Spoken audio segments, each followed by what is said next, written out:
Petition है उसको ठीक से समझिए, थोड़ा सा नीचे करिए। पिटिशन किस नियम के तहत है? जो एफिडेविट मांग रहे हैं उस नियम के तहत 30 दिन के अंदर आप एफिडेविट दो, नहीं तो कुछ नहीं होने वाला। तो एफिडेविट क्यों चाह रहे हैं? तो इतना बड़ा खुलासा किया है। अगर ये सब है, मान लो अगर अनइंटेंशनल गलती है तो आप उसको इन्वेस्टिगेट करिए। आप वोटर लिस्ट दे क्यों नहीं रहे हैं? आप इन्वेस्टिगेट कर क्यों नहीं रहे हैं? उसके बजाय आप कह रहे हैं कि एफिडेविट साइन करके दो। इससे बड़ा ओथ क्या है जो हम सदन में लेते हैं? इससे बड़ा इस देश में कोई भी ओथ है नहीं है। वो ओथ तो लिया हुआ है, पब्लिक में सब कुछ कह रहे हैं, दिखा रहे हैं आपको कि देखिए 40,000 फर्जी वोट हैं, 10,000 पता नहीं जो भी है, उनके आंकड़े मुझे याद नहीं है, बट जो भी 11,000, 1 लाख से ज्यादा एक असेंबली में, एक विधानसभा के अंदर। आप समझ सकते हैं जो चुनाव लड़ता है वो समझता है इस बात को।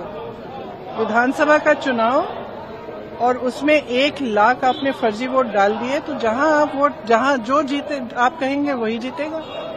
स्पष्ट है, उससे कम चाहिए होते हैं विधानसभा में। तो जी एक और बड़ी बात है कि 25 सीटें ऐसी, कल राहुल जी ने आंकड़ा रखा कि 25 ऐसी सीटें जहां 30,000 33,000 का मार्जिन रहा है का। तो क्या आप चाहेंगे कि इनकी इन्वेस्टिगेशन होनी चाहिए? कैसे आप लोग आगे बढ़ेंगे? देखो, आगे जैसे बढ़ेंगे वो इंडिया गठबंधन के जो नेता हैं सब आपस में चर्चा करके वही तय करेंगे कि आगे कैसे बढ़ना है। लेकिन ये बात स्पष्ट है कि इस पूरे मामले में गड़बड़ है।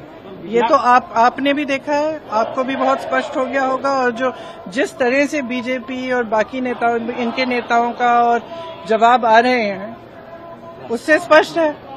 भाई अगर कोई कह रहा है कि गड़बड़ है, अब किसी भी चीज में, आप टीचर के पास जाओ, बोलो मैम चीटिंग हो रही है, तो टीचर क्या कहेगी? थप्पड़ मारेगी तुम्हें कि बोलेगी कि मैं चीटिंग चेक करती हूँ कि क्या हो रहा है। और यहाँ क्या है कि उल्टा उनको, एक तो उनको गाली दे रहे हैं, सुबह से शाम तक कुछ न कुछ उल्टा सुल्टा बोलते रहते हैं उनके बारे में, और कहते हैं कि एफिडेविट साइन करो। ये क्या बात है? सरकार हो ना, इतनी बड़ी, वो इतना बड़ा ये हो रहा है, कांड हो रहा है आपके नाक के नीचे। अगर आप खुद नहीं कर रहे हो तो उसको इन्वेस्टिगेट करो। काम पता नहीं, पूरे ऑपोजिशन को तो इन्वेस्टिगेट कर रहे हो, ईडी कर रहा है, सब कुछ हो रहा है, तो इनसे कराइए इन्वेस्टिगेट। इससे बड़ा कुछ हो सकता है? Various state election commissions have also reported that various state election commissions have come out and they have said that whatever Rahul Gandhi said is wrong. So now various. How do they know it's wrong? How do they know it's wrong? Have they investigated it? The evidence is in front of them. Yes. Have they investigated it? How can they say it is wrong unless they investigate it? There can be no matter bigger than this. This is the democracy of our nation. It's not a joke. And it's not about one party or another party. If they have not investigated it, they cannot say that it is rubbish. I'm sorry, if they have a bigger responsibility. If they feel that their responsibility is only to the BJP and only to one party, then they need to rethink it. Because as my brother said, a day will come when other people are in power. And then those who have colluded with this kind of complete destruction of our democracy will have to answer for it.